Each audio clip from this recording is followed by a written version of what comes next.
So I want to talk about kindness, what it means to be actually authentically, genuinely, high vibrationally kind, and how everybody has the ability to detect an actually genuine, high vibrational, authentic, kind hearted deed or person or energy, because we all can detect it. Whether you are the most high vibrational person on earth or you would step over the most high vibrational person on earth, everyone can actually connect with what they feel like is actual authentic kind-heartedness.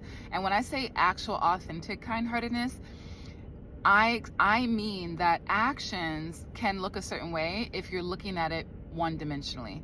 You look at the action, someone gave you something, that's nice, that's kind, you gave me something. But reading the energy and the frequency behind the action is really what determines where something is really coming from, right? And I know that we all know how to do that, especially when it comes to really obvious things, right? Oh, somebody gave me their car, but they threw me the keys, so clearly they're upset about giving it to me. That's obviously like there's a clear underlining energy that's kind of being sent with that gesture, that kind action. But genuine hearted, authentic kind heartedness comes from the divine feminine frequency.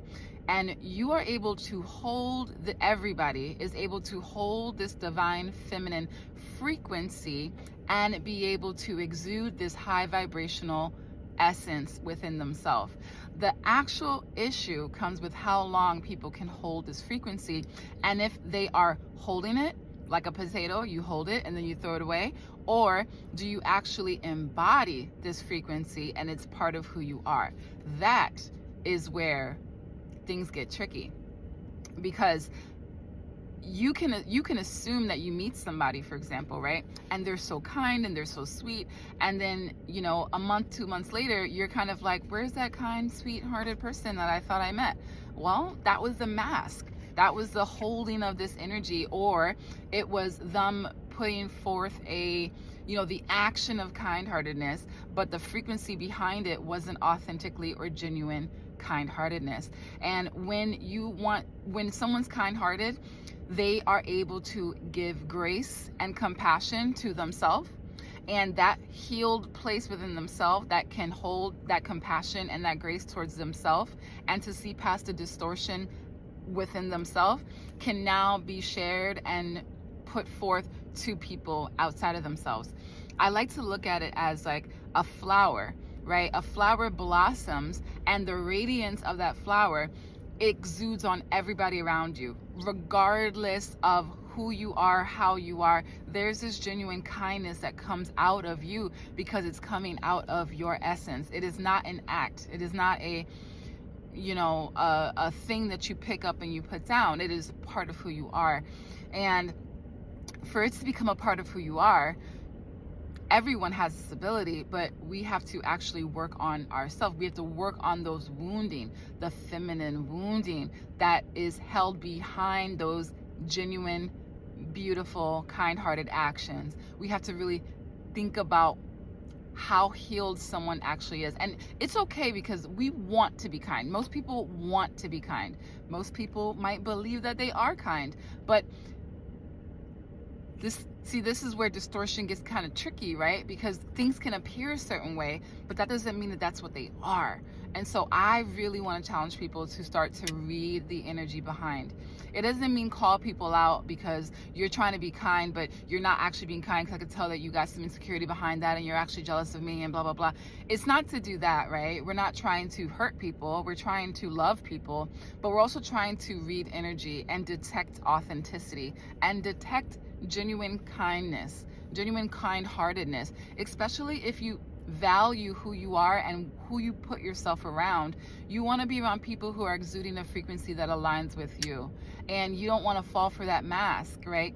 You don't want to fall for the, oh, this person was kind on Tuesday and Wednesday and Thursday, but then Saturday and Sunday they got kind of evil. But maybe they're just naturally still a kind person, so I'll just keep my frequency around them.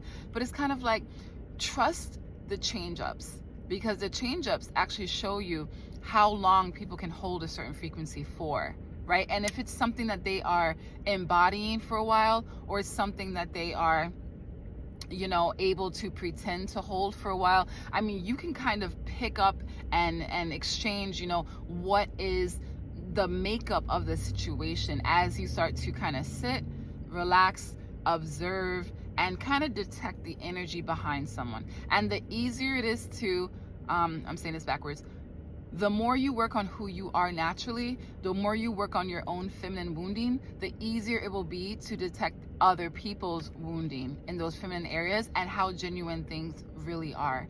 And again, this is only to align yourself with what aligns with you. This is about connecting with those that genuinely connect with you. And if you are trying to recreate your reality, then you want to match frequencies, and you want to make sure you focus on the energy behind something and not the action all the time, right? I know that it comes to like males, a lot of females are like, don't focus on their words, focus on their actions. And it's like, yes, men are very simple in a lot of ways, so you do need to focus on action. For women, I would say that's the same case. However, so important to detect the energy behind the action, because we women have gone through and are experiencing multiple, ingrained multiple layers of distortion, comparison traps, like all kinds of stuff. It's so disturbing, but we can overcome it, and we will overcome it. And it starts with reading energy. I love you.